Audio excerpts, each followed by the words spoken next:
Hallelujah. അപ്പോൾ ആ ബർത്തിമേസ് പറഞ്ഞ അയാൾക്ക് അറിയാമായിരുന്നു this principle of crying out, നിലവിളിയുടെ പ്രിൻസിപ്പിൾ ബർത്തിമേസിന് അറിയാമായിരുന്നു. അയാൾ യേശു ക്രിസ്തുവാണ് ജെറിക്കോയിലേക്ക് വന്നു പുറത്തോട്ട് പോകുന്നു എന്ന് യേശു ക്രിസ്തു ആണ് എന്ന് അവൻ കേട്ട് മനസ്സിലാക്കി. അപ്പോൾ അവൻ നിലവിളിച്ച് അപേക്ഷിച്ചു. എന്ന് പറഞ്ഞു? ദാവീദിന്റെ പുത്രനായ യേശുവേ എന്നിൽ കനിയണമേ എന്നേറ്റു പറഞ്ഞു. അത് പറയുവാൻ കാരണം എന്താണ്?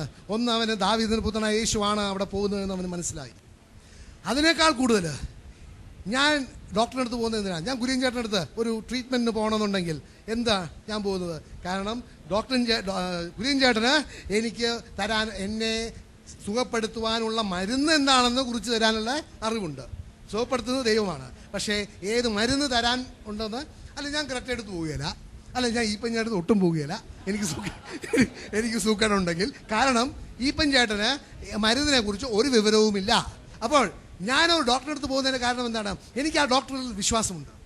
ആ ഡോക്ടറിന് എനിക്ക് സുഖം തരാൻ പറ്റുന്ന ഒരു മരുന്ന് തരാൻ കഴിവുണ്ട് എന്നുള്ളത്. അപ്പോൾ ഈ ബർത്തിമേസ് എന്ന് പറയുന്ന വ്യക്തി ദാവീദ് പുത്രനായ യേശുവേ എന്നിൽ കനിയണമേ എന്ന് വിളിച്ചപേക്ഷിച്ചതിൻ്റെ കാരണം എന്താണ്? അവൻ അറിയാമായിരുന്നു അവിടെ കൂടെ പോകുന്ന യേശു ക്രിസ്തുവിന് അവന് സൗഖ്യം തരുവാൻ കഴിവുണ്ട്. ഹല്ലേലൂയ. അതുകൊണ്ട് അവൻ വിളിച്ചപേക്ഷിച്ചു. പ്രിയപ്പെട്ടവരെ, ഇന്ന് നിങ്ങളുടെ ജീവിതത്തിൽ യേശു ക്രിസ്തുവിന് നിങ്ങളുടെ ഇടപെട്ടിട്ട് നിങ്ങൾ ഏതവസ്ഥയിലാണെങ്കിലും അവിടെ ഒരു സൗഖ്യം തരുവാനും ഒരു വിടുതൽ തരുവാൻ കഴിവുണ്ട് എന്ന് നിങ്ങൾക്ക് അറിയുമെങ്കിൽ നിങ്ങൾ ആ ഏത് സാഹചര്യമാണെങ്കിൽ ബർത്തിമേസിനെ പോലെ വിളിച്ചപേക്ഷിക്കണം. കാരണം നിങ്ങൾ മനസ്സിലാക്കേണ്ട വലിയ സത്യം ഇതാണ്. യേശു വേറെ ജോലിയൊന്നുമില്ലാതെ വെറുതെ ഇങ്ങനെ നടക്കുന്ന ആളല്ലായിരുന്നു. യേശു he was a busy man. അല്ലേ? ആ രക്തസ്രാവമുള്ള സ്ത്രീയുടെ കാര്യത്തിൽ പറയുമ്പോൾ അവിടെ പറയുന്നുണ്ട് യേശു ക്രിസ്തുവിൻ്റെ ചുറ്റും ഒരുമാതിരി തേനീച്ച പോലെ ആൾക്കാരായിരുന്നു. കാരണം എന്താ? എല്ലാവർക്കും സൗഖ്യം വേണമായിരുന്നു. So he was busy. പക്ഷേ ആ ദാവീദിന്റെ പുത്രനായ യേശുവേ എന്ന് വിളി കേട്ടപ്പോൾ വചനം പറയുന്നത് ഹി സ്റ്റുഡ് സ്റ്റിൽ. അവിടെ നിന്നു. He stopped in his steps. അപ്പോൾ നിങ്ങളുടെ നിലവിളി കേൾക്കുമ്പോൾ അവിടെ നിന്ന് നിങ്ങളുടെ ആവശ്യം എന്താണ് എന്ന് ചോദിക്കുന്നത്. കാരണം പിന്നെ വചനം പറയുന്നുണ്ട് what can I do for you എന്നാണ് ദൈവം ചോദിക്കുന്നത്. ഹല്ലേലൂയ.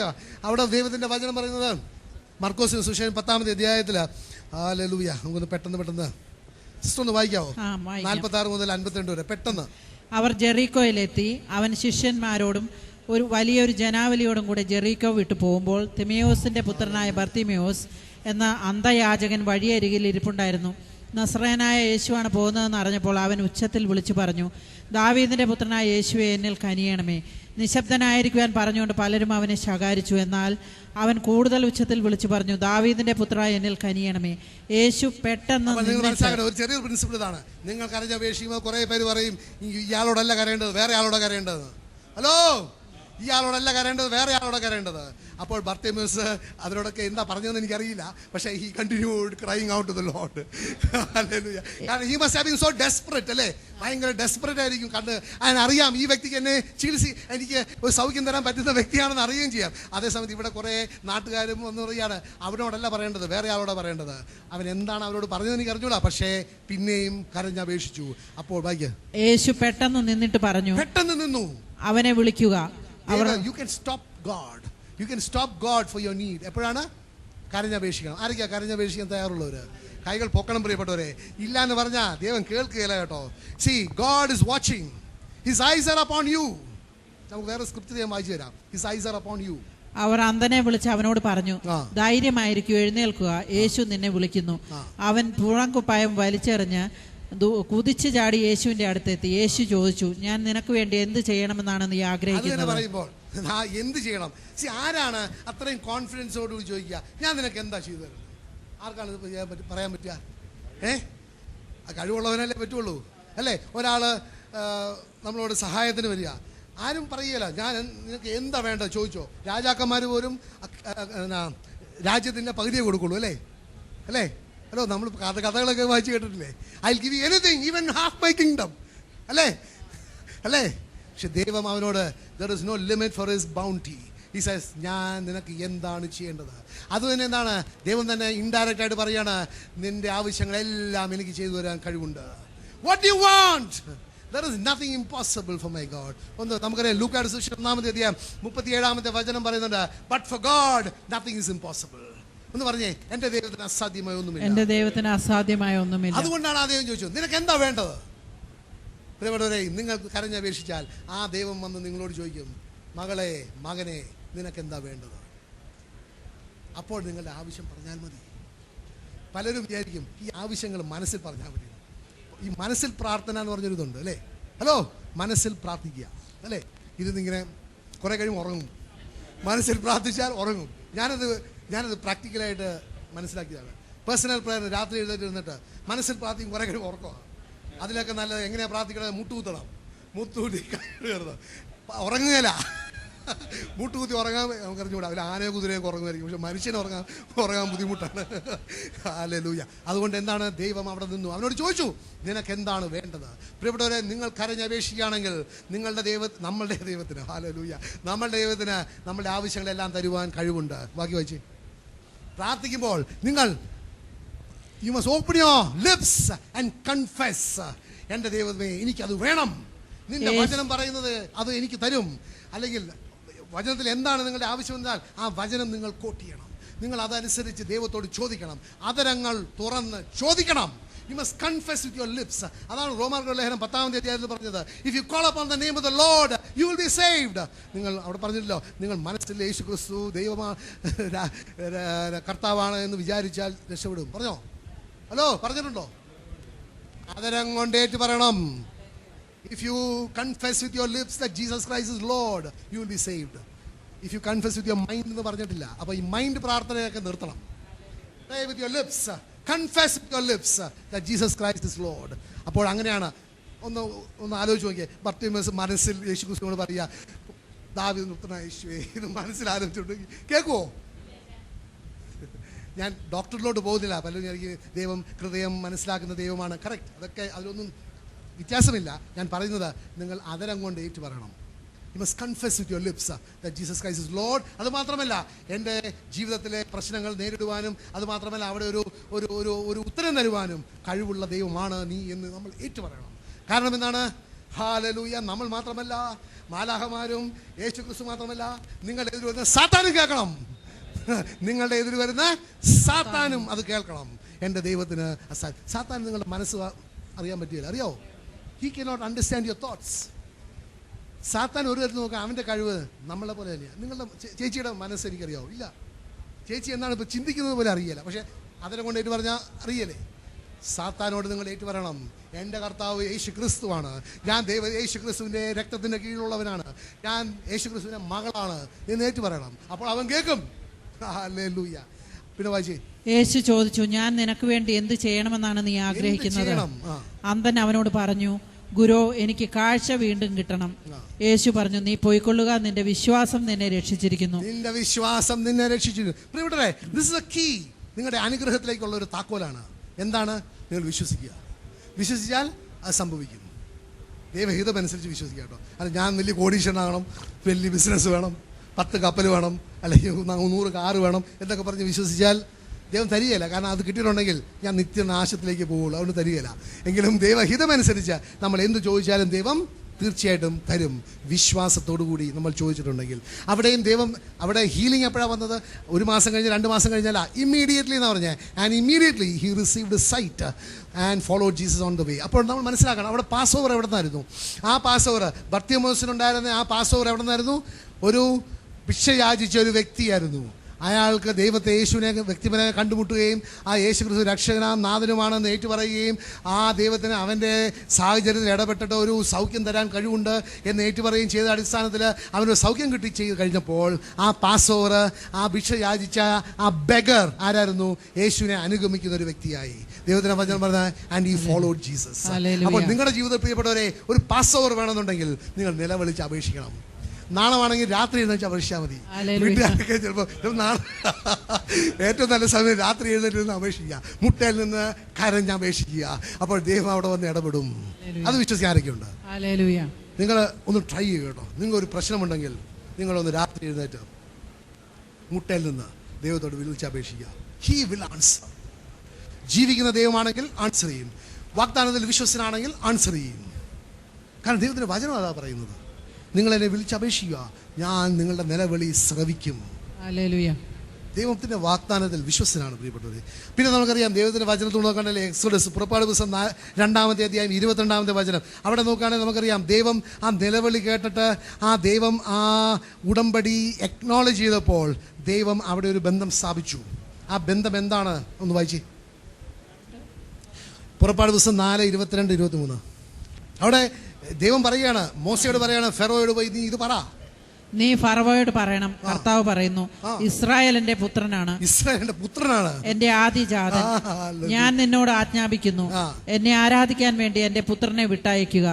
നീ അവനെ വിട്ടയക്കുന്നില്ലെങ്കിൽ നിന്റെ പുത്രനെ, നിന്റെ ആദ്യജാതനെ തന്നെ ഞാൻ വധിക്കും. അപ്പോൾ അവിടെ ദൈവം നമ്മളെ ഓരോരുത്തരെയും കണക്കാക്കുന്നത് ആരായിട്ടാണ്? പുത്രനാണ്. Sons and daughters. നമ്മൾ ദൈവത്തിന്റെ മകൻ മകളാകുവാൻ വേണ്ടിയാണ് ദൈവം സൃഷ്ടിച്ചത് പ്രിയപ്പെട്ടവരെ. പക്ഷെ നമ്മൾ തന്നെ നമ്മളുടെ തന്നെ ഒരു തീരുമാനമെടുത്ത് പാപത്തിൽ ആ ദൈവത്തെ നിഷേധിച്ച് നമ്മൾ ആ ബന്ധം പുനർസ്ഥാപിക്കാതിരിക്കുകയാണ്. ഓഫ്കോഴ്സ് നമ്മൾ ജനിച്ചു വീണത് പാപത്തിലാണ്. പക്ഷേ ദൈവം നമ്മൾക്ക് ആ യേശുവിനെ അറിയുവാനും ഒരു രണ്ടാമത് ജനിക്കുവാനുള്ള അവസരം തന്നിട്ടുണ്ട്. പക്ഷേ യേശുവിനെ അറിയാതെ നമ്മൾ നിഷേധിക്കുകയാണെങ്കിൽ തീർച്ചയായിട്ടും ഈ പുത്രൻ പുത്രി എന്നുള്ള ആ സ്ഥാനത്തിലേക്ക് നമുക്ക് വരുവാൻ പറ്റുകയില്ല. അതുകൊണ്ട് മോശ എന്ത് ചെയ്തു? മോശ എന്ന് ഫറവോയോട് പറഞ്ഞു. എക്സോഡസ് 5:1. മോശയും അഹറോനും ഫറവോയുടെ മുമ്പിൽ ചെന്ന് പറഞ്ഞു, ഇസ്രായേലിന്റെ ദൈവമായ കർത്താവ് കൽപ്പിക്കുന്നു, മരുഭൂമിയിൽ വന്ന എന്റെ ബഹുമാനാർത്ഥം പൂജ മഹോത്സവം ആഘോഷിക്കാൻ എന്റെ ജനത്തെ വിട്ടയക്കുക. അപ്പൊ ദൈവം നമ്മളെ ഒരു വിടുതൽ തരുന്നത് എന്തിനാണ്? മരുഭൂമിയിൽ പോയിട്ട് ദൈവത്തെ ആരാധിക്കുക. ഇനി ഇപ്പം നിങ്ങൾ ഒരു വിടുതൽ കിട്ടിയ ഉടനെ എവിടെയാ മരുഭൂമിയുള്ള ഗുജറാത്തോ അങ്ങോട്ടൊന്നും പോകേണ്ട ആവശ്യമില്ല. ഹല്ലേലൂയ. മരുഭൂമി എന്ന് പറയുന്ന സ്ഥലം ദൈവത്തെ പൂർണ്ണമായിട്ട് ആശ്രയിക്കുന്നത്. കാരണം അവിടെ ഇസ്രായേൽ ജനത്തിന് വെള്ളമില്ലായിരുന്നു, ഭക്ഷണമില്ലായിരുന്നു, അല്ലേ? മരുന്നുകളിൽ ഡോക്ടർമാരും ഇല്ലായിരുന്നു. പക്ഷെ അവർക്കൊന്നും ആവശ്യമില്ലായിരുന്നു. ഡോക്ടർമാരുടെ ആവശ്യമില്ലായിരുന്നു, ടൈലേഴ്സിൻ്റെ ആവശ്യമില്ലായിരുന്നു. ഹല്ലേലൂയ. കാരണം ദൈവം അവരുടെ എല്ലാ ആവശ്യങ്ങളും. അപ്പോൾ അവര് പൂർണ്ണമായിട്ട് ദൈവത്തിലാണ് ആശ്രയിച്ചത്. അപ്പോൾ ആ മരുഭൂമി അവസ്ഥ നമ്മുടെ ജീവിതത്തിൽ, മരുഭൂമി പൂർണ്ണമായിട്ട് ദൈവത്തെ ആശ്രയിച്ച് ദൈവത്തെ ആരാധിക്കുവാനാണ് ദൈവം നമ്മളെ ഒരു വിടുതൽ തരുന്നത്. പലപ്പോഴും സംഭവിക്കുന്ന കാര്യം എന്താണ്? എനിക്ക് ഒരു ആരോഗ്യ പ്രശ്നമാണ്, അല്ലെങ്കിൽ എനിക്ക് സാമ്പത്തിക ബുദ്ധിമുട്ടാണ്. ഏതെങ്കിലും ഒരു വിടുതൽ കിട്ടി കഴിയുമ്പോൾ, കുറേ കഴിയുമ്പോൾ എനിക്ക് വിടുതൽ തന്ന അല്ലെങ്കിൽ എന്നെ അനുഗ്രഹിച്ച ആ വ്യക്തിയെ ഞാൻ മറന്നിട്ട് അനുഗ്രഹത്തിൻ്റെ പുറകെ പോകും. ഇതാണ് സങ്കടം. അപ്പം ഇവിടെ ദൈവത്തിൻ്റെ വചനം വളരെ വ്യക്തമായിട്ട് പറയുന്നുണ്ട്, എൻ്റെ ജനത്തെ വിട്ടയക്കുക. എന്തിനാണ്? എന്നെ ആരാധിക്കുവാനായിട്ട്. പിന്നെ നമ്മൾ മനസ്സിലാക്കേണ്ട വേറൊരു സത്യം ഇതാണ്. ആ പാസ് ഓവറിനെ കുറിച്ച് പറഞ്ഞപ്പോൾ പുറപ്പാട് പുസ്തകം 12:12 പറയുന്നുണ്ട്, I will pass through the land of Egypt. Sister ഒന്ന് വായിക്കാമോ? 12:13-14. പുറപ്പാട് 12:13-14. ഞാനാണ് കർത്താവ്, കട്ടിലകളുള്ള രക്തം നിങ്ങളിൽ ആ വീട്ടിൽ താമസിക്കുന്നു എന്നതിന്റെ അടയാളമായിരിക്കും. അത് കാണുമ്പോൾ ഞാൻ നിങ്ങളെ കടന്നു പോവും. ഞാൻ ഈജിപ്തിനെ പ്രഹരിക്കുമ്പോൾ ആ ശിക്ഷ നിങ്ങളെ ബാധിക്കുകയില്ല. ഈ ദിവസം നിങ്ങൾക്കൊരു സ്മരണാ ദിനമായിരിക്കട്ടെ. ഇത് തലമുറകളോളം കർത്താവിന്റെ തിരുനാളായി നിങ്ങൾ ആചരിക്കണം. ഇത് നിങ്ങൾക്ക് എന്നേക്കും ഒരു കൽപ്പനയായിരിക്കും. അപ്പൊ എന്നേക്കും ഒരു കൽപ്പന എന്താണ്? അവിടെ ഈജിപ്തിൽ നടന്ന കാര്യം, ദൈവം ഈജിപ്തിലൂടെ കടന്നു പോയപ്പോൾ അവിടെ കട്ടിലക്കാലെ എവിടെ രക്തം കണ്ടോ അവിടെ അവർക്ക് സംരക്ഷണമുണ്ടായിരുന്നു. രക്തം കാണാത്തവിടത്ത് ദൈവത്തിന്റെ ക്രോധമുണ്ടായി. ഇത് മനസ്സിലാവുന്നുണ്ടോ? നമുക്ക് ഇന്ന് ഈജിപ്തിൽ നിന്ന് ഇന്ന് ഇവിടെ ഈ മുറിയിലേക്ക് വരാം. ഹലോ, ഈജിപ്റ്റ് നമുക്ക് മാറ്റി വെച്ചിട്ട് ഈ മുറിയിലേക്ക് വരാം. ഇവിടെ വരുമ്പോൾ റോമർക്ക് ലേഖനം 5-ാമത്തെ അധ്യായം 8-9 വചനങ്ങളൊന്ന് വായിക്കാം. 8, 9, 10. ഇന്ന് പ്രിയപ്പെട്ടവരെ, ദൈവത്തിൻ്റെ ദ റോത്ത് ഓഫ് ഗോഡ് നിങ്ങളിലൂടെ കടന്നു പോകണമെന്നുണ്ടെങ്കിൽ ഒരു കാര്യം ചെയ്യണം. യേശു ക്രിസ്തുവിൻ്റെ രക്തം ദൈവം നോക്കുമ്പോൾ നിങ്ങളുടെ മുകളിലുണ്ടോ എന്ന് നോക്കണം. Unless you are sprinkled by the precious blood of Jesus Christ, when God's wrath passes over you, He will not spare you. ഇത് മനസ്സിലാക്കണം കേട്ടോ. ദൈവം സ്നേഹമാണ്, തീർച്ചയായിട്ടും സ്നേഹമാണ്. പക്ഷെ ആ സ്നേഹത്തെ നിഷേധിച്ചാൽ ദൈവം ക്രോധവുമാണ്. Is the wrath of God. കാരണം ദൈവത്തിൻ്റെ വചനം പറഞ്ഞല്ലോ, God is a consuming fire. ഹെബ്രായരുടെ ലേഖനത്തിൽ പറഞ്ഞിട്ടുണ്ട്, അല്ലേ? I am a consuming fire. എന്നാൽ നാം പാപികളായിരിക്കെ ക്രിസ്തു നമുക്ക് വേണ്ടി മരിച്ചു. അങ്ങനെ നമ്മോടുള്ള തന്റെ സ്നേഹം ദൈവം പ്രകടമാക്കിയിരിക്കുന്നു. സ്നേഹമാണ്. ആ സ്നേഹം എവിടെ അവസാനിച്ചു? കുരിശേല് നമുക്ക് വേണ്ടി മരിച്ചു. ആകയാൽ ഇപ്പോൾ അവന്റെ രക്തത്താൽ നീതീകരിക്കപ്പെട്ട നാം അവൻ മൂലം ക്രോധത്തിൽ നിന്ന് രക്ഷിക്കപ്പെടുമെന്നത് തീർച്ചയാണ്. ആര് മൂലം? അവൻ മൂലം. എങ്ങനെ മൂലം? രക്തം മൂലം. അപ്പൊ ദൈവം ഇന്ന് നമ്മളുടെ ജീവിതത്തിൻ്റെ ഉള്ള ദൈവം when he passes over you, ദൈവം നോക്കുന്നത് നിങ്ങൾ ചെയ്ത പ്രവൃത്തി അല്ല പ്രിയപ്പെട്ടവരെ. ദൈവം ചെയ്ത ഈജിപ്തിൽ പ്രവൃത്തി നോക്കിയില്ല. ഈജിപ്തിൽ ദൈവം നോക്കിയത് ഒരേ കാര്യമേ ഉള്ളൂ, രക്തമുണ്ടോ.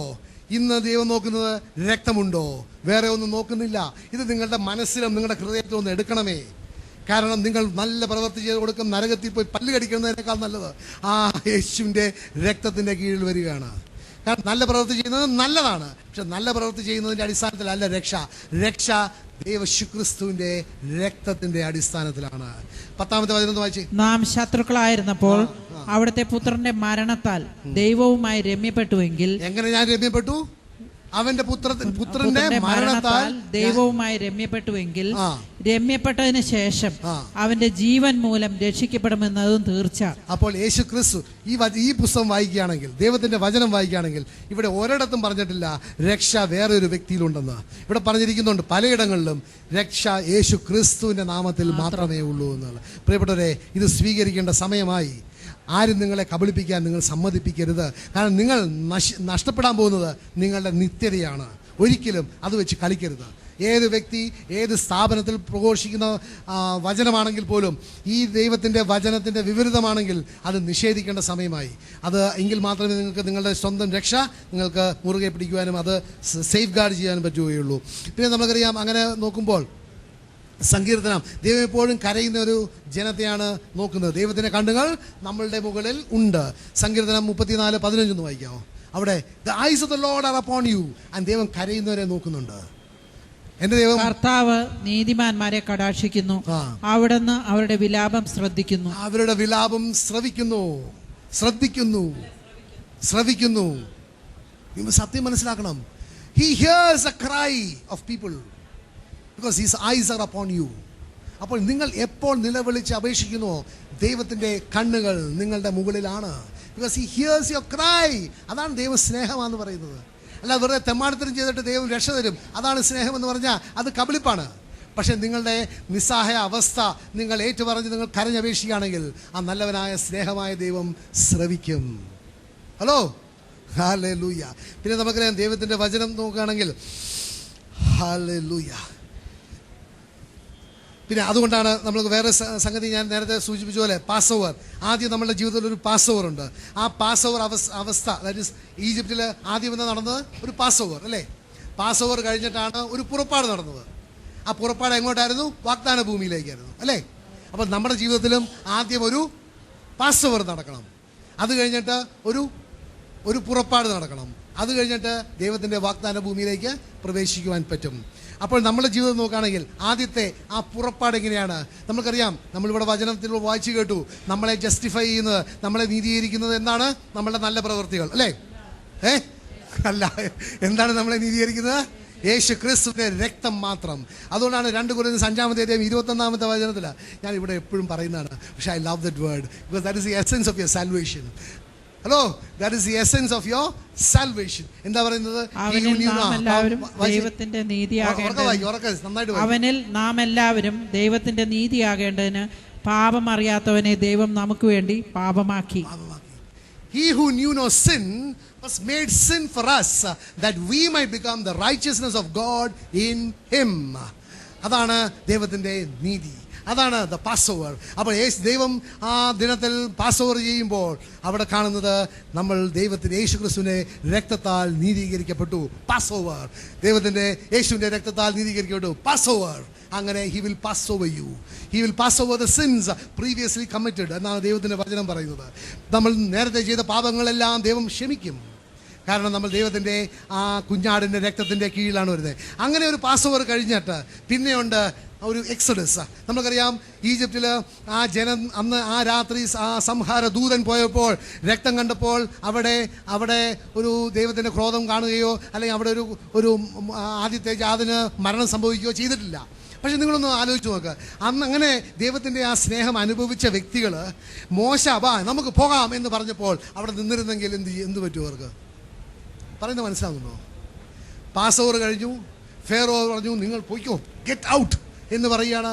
മോശ 6 ലക്ഷം ആണുങ്ങൾ എന്നാണ് പറയുന്നത്. അപ്പോൾ അതിൻ്റെ കൂടെ പെണ്ണുങ്ങളും പിള്ളേരും എല്ലാം കൂടെ 10-25 ലക്ഷം കാണുമായിരിക്കും. ആ 25 ലക്ഷം എല്ലാ വീട്ടിലും കയറി ബാബാ എന്ന് പറയാൻ പറ്റുമോ? മോശ ചിലപ്പം ട്രംപറ്റ് വിളിച്ച് കാണും, നമുക്ക് പോകാം. അപ്പോൾ എല്ലാവരും വന്നു. അങ്ങനെ പോകാതെ അവിടെ നിന്നവർക്ക് എന്ത് സംഭവിച്ചു കാണും? അവർക്ക് മരണമേ സംഭവിച്ചു കാണുള്ളൂ. കാരണം അവിടെ പോയവർ മരിച്ചു എന്ന് കാണുമ്പോൾ തിരിച്ചു വന്നിട്ട് ഇവിടെ ഉള്ളവർ എന്ത് ചെയ്യും? കൊല്ലും അല്ലേ? ഹലോ, ഈജിപ്തുകാർ അവിടെ പോയി അവർക്ക് മരണമാണ് സംഭവിച്ചതെങ്കിൽ ആ വിവരം കേട്ട് തിരിച്ചു വന്നിട്ട് ഇവിടെയുള്ള ദൈവത്തിന് ഇസ്രായേലുകാരെ എന്ത് ചെയ്യും? കശാപ്പ് ചെയ്യും, അല്ലേ? നമുക്കറിയാമല്ലോ. ഓക്കെ, പറയണ്ട. അപ്പോൾ എന്താണ്? ദൈവത്തിൻ്റെ ആ വിളി കേട്ടപ്പോൾ അവരെല്ലാവരും ഇറങ്ങി വന്നു. എങ്ങോട്ട് പോയി? അറിഞ്ഞുകൂടാ, മരുഭൂമിയാന്ന് പറഞ്ഞു. പക്ഷെ മോശ പറഞ്ഞോടത്തേക്ക് അവർ പോയി. ഇന്ന് നമ്മൾ മനസ്സിലാക്കേണ്ട വലിയ സത്യം ഇതാണ്. ആ ദൈവത്തിൻ്റെ ആ രക്ഷയുടെ കീഴിൽ വന്ന് യേശു ക്രിസ്തു ആരാണെന്ന് അറിയുകയും ദൈവത്തെ രക്ഷകനാഥനുമായിട്ട് സ്വീകരിച്ചു എന്ന് പറഞ്ഞാൽ ഇൻ്റലക്റ്റിൽ സ്വീകരിച്ചു കഴിഞ്ഞാൽ അതെല്ലാം മനസ്സിലാക്കി കഴിഞ്ഞിട്ട് നിങ്ങൾ പുറത്തോട്ട് ഇറങ്ങി വന്നിട്ടില്ലെങ്കിൽ ആ എക്സഡസ് നിങ്ങളുടെ ജീവിതത്തിൽ നടക്കുന്നില്ല. നിങ്ങൾ പിന്നെയും ഈജിപ്തിൽ തന്നെയാണ് ഇരിക്കുന്നത്. ആ അവസ്ഥയിൽ എത്ര കോടിക്കണക്ക് ആൾക്കാരുണ്ട്. യേശു രക്ഷകനാണെന്നും എല്ലാം അറിയാം. നിങ്ങൾ എന്ത് പറഞ്ഞോ അതിനോട് എഗ്രി, ആമേൻ ആമേൻ ആമേൻ എന്ന് പറയും. പക്ഷേ പുറത്തോട്ട് ഇറങ്ങി വരിക, നോ. പുറത്തോട്ട് ഇറങ്ങി വരാൻ നോ. അങ്ങനെ എക്സഡസ്, നിങ്ങളുടെ ജീവിതത്തിൽ എക്സഡസ് നടക്കണം.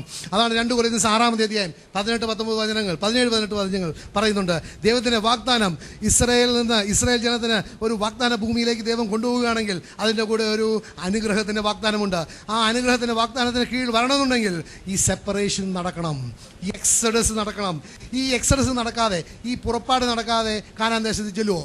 അന്ന് പ്ലെയിനോ റോക്കറ്റോ ഒന്നുമില്ല, നടപ്പ് തന്നെ നടക്കണം. ഹലോ, എന്താണ് വായിച്ചേ? ആകയാൽ നിങ്ങൾ അവരെ വിട്ട് ഇറങ്ങി വരിക, അവരിൽ നിന്ന് വേർപിരിയുകയും ചെയ്യുവിൻ എന്ന് കർത്താവ് അരുളി ചെയ്യുന്നു. നിങ്ങളുടെ ജീവിതത്തിൽ അങ്ങനത്തെ ഒരു എക്സഡസ് നടന്നിട്ടുണ്ടോ? പ്രിയപ്പെട്ടവരെ, യേശു ക്രിസ്തുവിനെ സ്വന്തമാക്കി എന്ന് പറഞ്ഞേക്കാം, യേശു ക്രിസ്തുവിനെ രക്ഷകനാഥനായിട്ട് സ്വീകരിച്ചെന്നൊക്കെ പറഞ്ഞേക്കാം. പക്ഷെ നിങ്ങൾ ഇറങ്ങി വരേണ്ടിടത്തു നിന്ന് ഇറങ്ങി വന്നിട്ടുണ്ടോ? ഇല്ലെങ്കിൽ നിങ്ങൾക്ക് ആ പുറപ്പാടിൽ ഒരു പങ്കും കാണുകയില്ല. ആ പുറപ്പാടിൽ പങ്കുചേരാതെ നിങ്ങൾക്ക് വാഗ്ദാന ഭൂമിയാകുന്ന കാനാൻ ദേശത്തിലേക്ക് പ്രവേശിക്കുവാൻ പറ്റുകയില്ല. സത്യം മനസ്സിലാക്കണം. അതുകൊണ്ട് യേശു ഏറ്റു പറഞ്ഞിട്ടൊന്നും കാര്യമില്ല. നിങ്ങൾ വചനത്തിൻ്റെ അടിസ്ഥാനത്തിൽ വചനമനുസരിച്ച് ആ ഒരു പുറപ്പാടും നിങ്ങളുടെ ജീവിതത്തിൽ സംഭവിക്കണം. 18-ാമത്തെ വചനം സിസ്റ്റർ വായിച്ചേ. അങ്ങനെ നിങ്ങൾ ചെയ്യുമ്പോൾ ഞാൻ നിങ്ങൾക്ക് പിതാവും നിങ്ങൾ എനിക്ക് പുത്രന്മാരും പുത്രികളും ആയിരിക്കും എന്ന് സർവശക്തനായ കർത്താവ് അരുളി ചെയ്യും. അതാണ് അനുഗ്രഹം, വാഗ്ദാനത്തിലുള്ള അനുഗ്രഹം. ഞാൻ നിങ്ങൾക്ക് ദൈവവും അപ്പനും പിതാവും, നിങ്ങൾ എനിക്ക് പുത്രനും പുത്രിയുമാകും. എപ്പോൾ? ഈജിപ്തിൽ തന്നെ ഇരുന്നാൽ മതി, അല്ലേ? ഇല്ല, ഇറങ്ങി വരണം പ്രിയപ്പെട്ടവരെ. അപ്പോൾ നിങ്ങൾ ഈ സന്ദേശം കേൾക്കുന്ന ഏത് വ്യക്തിയും യേശു ക്രിസ്തു രക്ഷകനാഥനുമൊക്കെ സ്വീകരിച്ചു കാണും. പക്ഷേ നിങ്ങൾ ആ എക്സോഡസ്, ആ പുറപ്പാട് നിങ്ങളുടെ ജീവിതത്തിൽ നടന്നിട്ടില്ലെങ്കിൽ തീർച്ചയായിട്ടും നിങ്ങൾ ആ ഈജിപ്തിൽ തന്നെ ഇരുന്ന് മരിക്കും. അതുമാത്രമല്ല, കാരണം ദൈവത്തിൻ്റെ വചനം ഹെബ്രായർക്കുള്ള 3-ാമത്തെ അധ്യായം 7-ാമത്തെ വചനം വളരെ വ്യക്തമായിട്ട് പറയുന്നുണ്ട്. Do not harden your hearts as in the rebellion and you will miss the rest. ഒന്ന് വായിച്ചേ സിസ്റ്റർ. പരിശുദ്ധാത്മാവ് പറയുന്നത് പോലെ ഇന്ന് നിങ്ങൾ അവിടുത്തെ സ്വരം ശ്രവിക്കുമ്പോൾ ഇപ്പൊ നിങ്ങൾ ഈ വചനം കേൾക്കുന്ന സ്വരം ശ്രവിക്കുന്നില്ലേ? ഇത് പരിശുദ്ധാത്മാവാണ് നിങ്ങളോട് സംസാരിക്കുന്നത് കേട്ടോ. എന്നെ ഒരു ഇൻസ്ട്രുമെന്റ് ആയിട്ടാണ് ഉപയോഗിക്കുന്നത്. കാരണം I was not supposed to give this talk. Someone else is supposed to give this talk. But I'm so excited about talking about salvation. Hallelujah. ഇന്ന് നിങ്ങൾ ഈ പരിശുദ്ധാത്മാവ് നിങ്ങളോട് സംസാരിക്കുന്ന ഈ സ്വരം വായിച്ചു. നിങ്ങൾ അവിടുത്തെ സ്വരം ശ്രവിക്കുമ്പോൾ മരുഭൂമിയിലെ പരീക്ഷണകാലത്തുണ്ടായ പ്രകോപനത്തിൽ എന്നതുപോലെ നിങ്ങളുടെ ഹൃദയം കഠിനമാക്കരുതേ. ഹൃദയം കഠിനമാക്കിയാൽ നിങ്ങൾക്കുള്ള വിശ്രമം പോകും. അതാണ് ഹെബ്രൂസ് 4:1 വായിച്ചേ. അവിടെ നിന്ന് നൽകുന്ന വിശ്രമത്തിലേക്ക് നാം പ്രവേശിക്കുമെന്ന വാഗ്ദാനം നിലനിൽക്കുമ്പോൾ തന്നെ. വാഗ്ദാനമുണ്ട് ഇല്ലേ? എപ്പോഴാണ് വാഗ്ദാനം?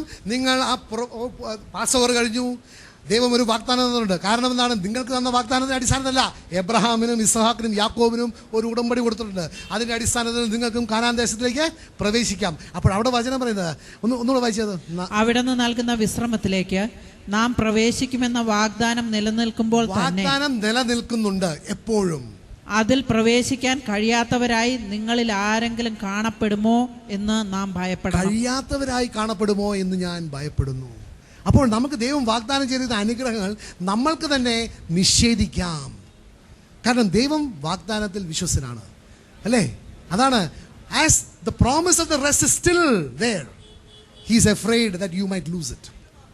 എങ്ങനെയാണ്? ഹൃദയ കാഠിന്യം എന്താണ്? ദൈവത്തിൻ്റെ വചനം നിഷേധിക്കുക, അത് വിശ്വസിക്കുന്നില്ല, അവിശ്വാസം മൂലം.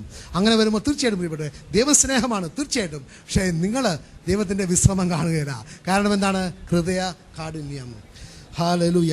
അങ്ങനെ ചെല്ലുമ്പോഴാണ് നമ്മൾ മനസ്സിലാക്കേണ്ടത് ആ ദൈവം വാഗ്ദാനം ചെയ്ത് നമ്മൾ ആ എക്സ്പ്രസിലൂടെ നമുക്ക് ദൈവം വാഗ്ദാനം ചെയ്ത് അനുഗ്രഹത്തിലേക്ക് നമുക്ക് പ്രവേശിക്കാൻ പറ്റുക. ആ അനുഗ്രഹത്തിൻ്റെ ഏറ്റവും വലിയ അടയാളം എന്താണ്? ദൈവം നമുക്ക് വാഗ്ദാനം ചെയ്തിരിക്കുന്ന ഏറ്റവും വലിയ അടയാളം, അനുഗ്രഹത്തിൻ്റെ അടയാളം നമുക്കറിയാം. ദൈവം നമ്മൾക്ക് ഹല്ലേലൂയ, ഞാൻ നേരത്തെ പറഞ്ഞില്ലേ 2 കൊരിന്ത്യർ 6-17-18 വചനങ്ങളിൽ എന്താണ് പറയുന്നത്?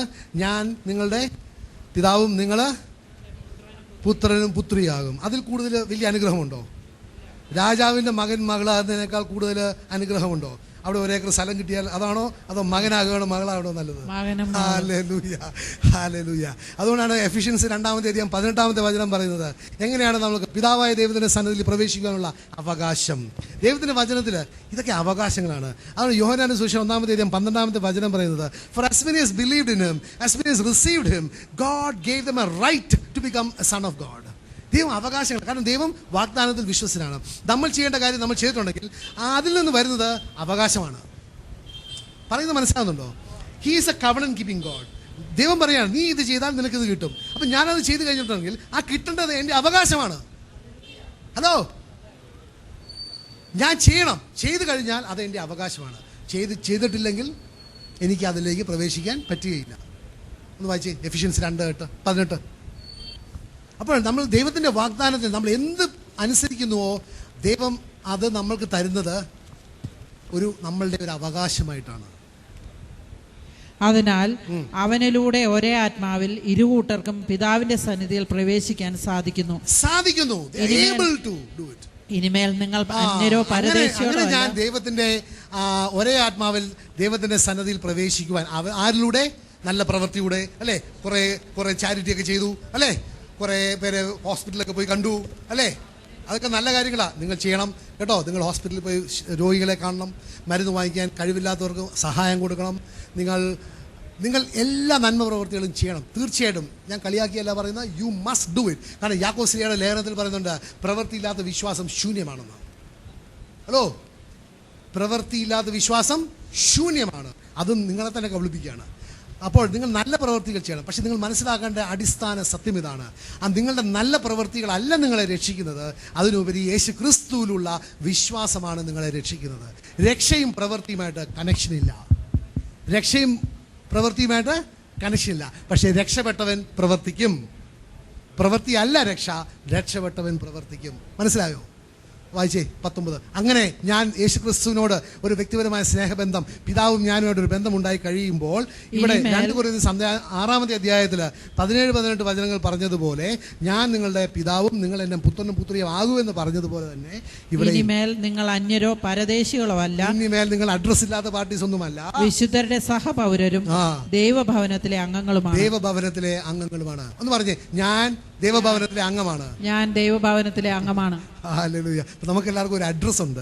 ആരാണ്? എൻ്റെ അപ്പൻ്റെ പേര് യഹോവ, എൻ്റെ സഹോദരൻ്റെ പേര് യേശു ക്രിസ്തു, സഹോദരി ഇവിടെ കുറേ പേരുണ്ട്, സഹോദരന്മാർ വേറെ കുറേ പേരുണ്ട്. But the first among brethren is Yeshu Kristu. Hallelujah. ദൈവത്തിന്റെ വചനമാട്ടോ, ഞാൻ പറഞ്ഞത് നിങ്ങളെ ചിരിപ്പിക്കാൻ പറയുന്നില്ല. ഹീബ്രായർക്കുള്ള ലേഖനത്തിൽ പറയുന്നുണ്ട്, so that he might be the first among many brethren. Yeshu Kristu ആണ് ഫസ്റ്റ്, അത് കഴിഞ്ഞിട്ട് സിസ്റ്റേഴ്സ്. ഹല്ലേലൂയ. അപ്പോൾ അങ്ങനെ ദൈവവുമായിട്ട് നമുക്ക് ഒരു വ്യക്തിപരമായ സ്നേഹബന്ധം ഉണ്ടാകും. അങ്ങനെ ഞാൻ ദൈവത്തിന്റെ ഭവനത്തിലെ ഒരു അംഗമാവും.